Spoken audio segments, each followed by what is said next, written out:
శుక్లాంబరధరం విష్ణుం శశివర్ణం చతుర్భుజం ప్రసన్నవదనం ధ్యాయేత్ సర్వవిఘ్నోపశాంతయేత్. గురుర్బ్రహ్మా గురుర్విష్ణుః గురుర్దేవో మహేశ్వరः గురుః సాక్షాత్ పరబ్రహ్మ తస్మై శ్రీ గురవై నమః. వ్యాసాయ విష్ణురూపాయ వ్యాసరూపాయ విష్ణవే నమో వై బ్రహ్మనిధయే వాసిష్ఠాయ నమో నమః. కూజంతం రామ రామేతి మధురం మధురాక్షరం ఆరుహ్య కవితాశాఖాం వందే వాల్మీకికోకిలం. శ్రుతిస్మృతిపురాణానాం ఆలయం కరుణాలయం నమామి భగవత్పాదశంకరం లోకశంకరం. సదాశివసమారంభాం శంకరాచార్యమధ్యమాం అస్మదాచార్యపర్యంతాం వందే గురుపరంపరాం. వాగర్థావివ సంపృక్తౌ వాగర్థప్రతిపత్తయే జగతః పితరౌ వందే పార్వతీపరమేశ్వరౌ. సూక్తిం సమగ్రయతున స్వయమేవ లక్ష్మీః శ్రీరంగరాజమహిషీ మధురైః కటాక్షైః. వైదగ్ధ్యవర్ణకునగుంభనగౌరవైర్యాం కండూలకర్ణకుహరాः కవయోధయంతి. హైమోర్ధపుండ్రమజహన్మకుటం సునాసం మందస్మితం మకరకుండలచారుగండం. బింబాధరం బహుళదీర్ఘకృపాకటాక్షం శ్రీవేంకటేశముఖమాత్మని సన్నిధత్తాం. మనోజవం మరుతతుల్యవేగం జితేంద్రియం బుద్ధిమతాం వరిష్టం. వాతాత్మజం వనరయూథముఖ్యం శ్రీరామదూతం శిరసా నమామి. జయత్యతి బలో రామో లక్ష్మణశ్చ మహాబలః రాజారీతి సుగ్రీవో రాఘవేణాభిపాలితః. దాసోహం కోసలేంద్రస్య రామస్యాక్లిష్టకర్మణః. హనుమాన్ శత్రుసైన్యానాం నిహంతా మారుతాత్మజః. రావణసహస్రం మే యుద్ధే ప్రతిఫలం భవేత్. శిలాభిస్తు ప్రహరతః పాదపైశ్చ సహస్రశః. అర్దయిత్వా పురీం లంకాం అభివజ్యత మైథిలీం. సమృద్ధార్థో గమిష్యామి విశతాం సర్వరక్షసాం.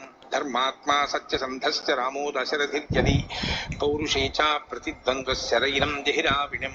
ఆపదామపహర్తారం దాతారం సర్వసంపదాం. లోకాభిరామం శ్రీరామం భూయో భూయో నమామ్యహం. శరజ్యోత్స్నాశుద్ధాం శశీతజటాజూటమకుటాం.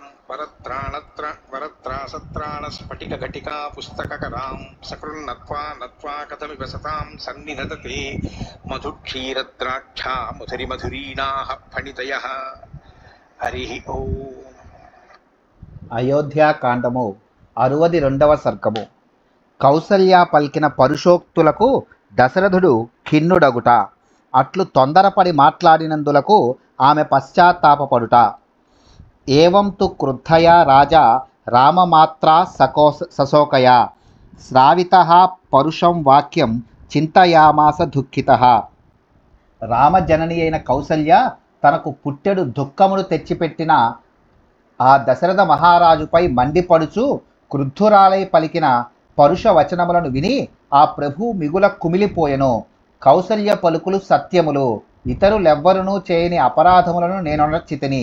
ఇప్పుడు నేను చేయవలసినదేమి అని అతడు ఇట్లు చింతింపసాగెను.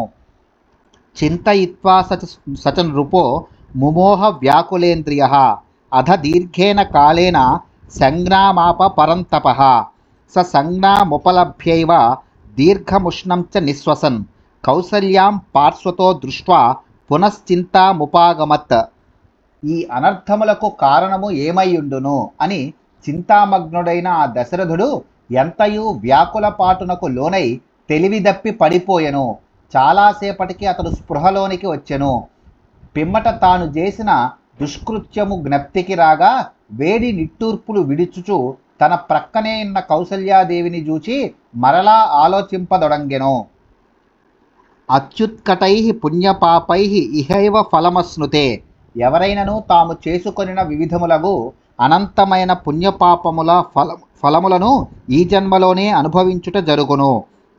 అవశ్యమనుభోక్తవ్యం కృతం కర్మ శుభాశుభం. తామునర్చిన పుణ్యపాప కృత్యముల ఫలితములను ఎవరైనను అనుభవింపక తప్పదు అను శాస్త్రవచనమును స్మరించుచు దశరథుడు చింతింపసాగెను. తస్య చింతయమానస్య ప్రత్యభాత్కర్మ దుష్కృతం యదనేన కృతం పూర్వం అజ్ఞానాచ్యబ్ధవేధినా. ఇట్లు చింతాక్రాంతుడైన మహారాజునకు లోగడ శబ్దభేదీ బాణము ద్వారా తెలియక తాను నర్చిన దుష్కృత్యము, ఋషిపుత్రుడైన శ్రవణకుమారుని చంపిన దుష్కృత్యము స్ఫురణకు వచ్చెను. అమనాస్తేన శోకేన రామశోకేన చ ప్రభుః ద్వాభ్యామపి మహారాజः శోకాభ్యామన్వతప్యత. శ్రీరాముని ఎడబాటు శోకమునకు తోడుగా ఇదివరలో తాను నడిచిన దుష్కృత్య భారము వచ్చి మీద పడుటచే ఆ ప్రభువు వికల మనస్కుడాయను. తత్ప్రభావమున శోకము రెట్టింపు కాగా అతడు మిక్కిలి పరితపింపసాగెను. దహ్యమానః స శోకాభ్యాం కౌసల్యామాహ భూపతి వేపమానోంజలిం కృత్వా ప్రసాదార్థమవాజ్ముఖః. శోకాగ్నిచే దహింపబడుచున్న ఆ రాజు వణికిపోవచ్చు కౌసల్యాదేవిని ప్రసన్నురాలినిగా చేసుకున్నటకై అవనతవదనుడై చేతులు జోడించి ఆమెతో ఇట్లనెను. ప్రసాదయే త్వాం కౌసల్యే రచితోయం మయాంజలి వత్సలా చా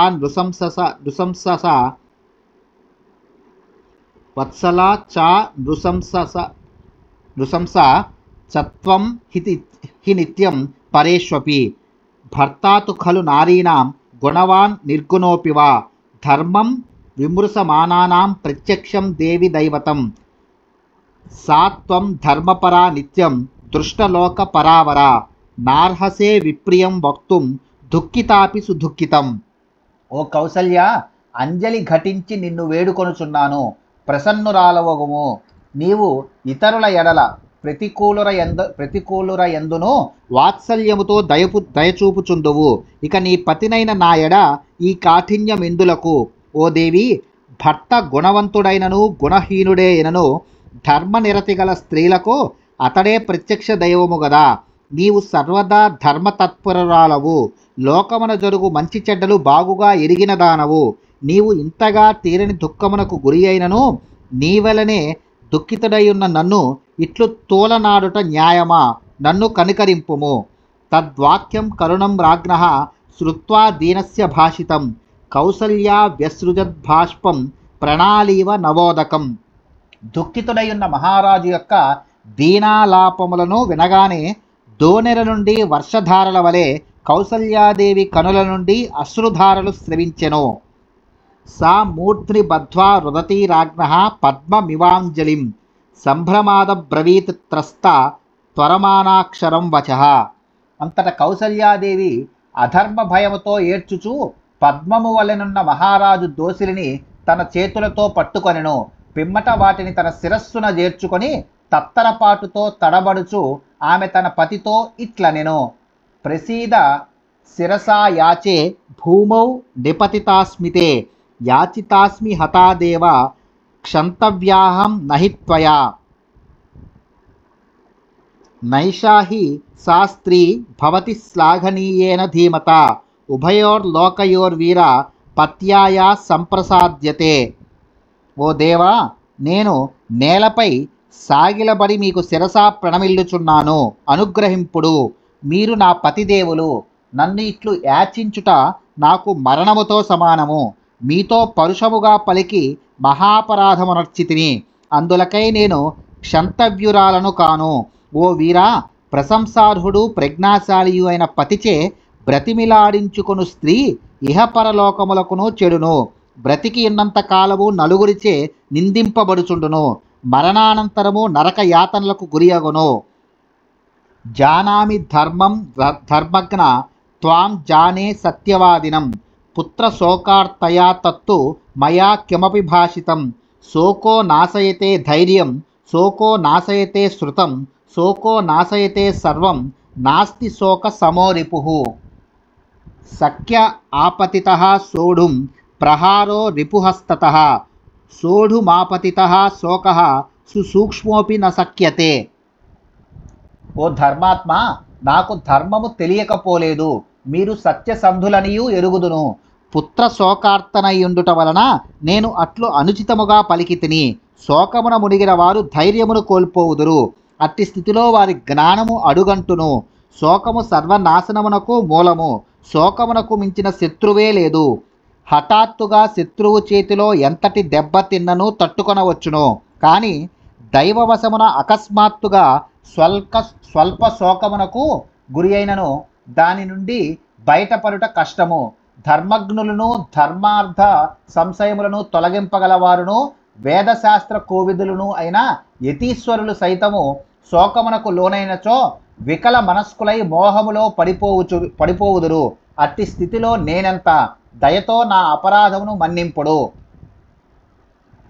వనవాసాయ రామస్య పంచరాత్రోద్యగణ్యతే యశోక హతహర్షాయా పంచవర్షోపమో మమ.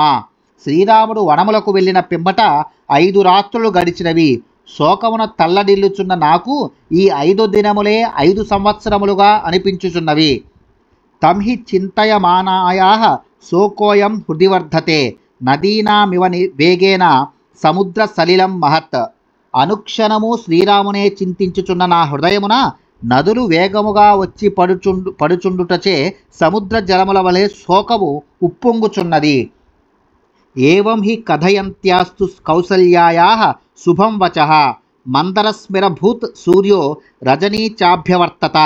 తథా ప్రసాదితో వాక్యై దేవ్యా కౌసల్యయా నృపః శోకేన చ సమాక్రాంతో నిద్రాయా వసమేయివాన్. ఈ విధముగా కౌసల్యాదేవి పశ్చాత్తాపముతో కూడిన అనునయ వచనములను దశరథునితో పలుకగా ఆయన మనస్సు కుదుటపడెను. అంతటా సూర్యకాంతులు తగ్గిపోయెను. రాత్రివేళ ప్రారంభమగుచుండెను. కౌసల్యాదేవి మాటలకు ఊరట చెందిన ఆ ప్రభువు క్రమముగా నిద్రలో మునింగెను.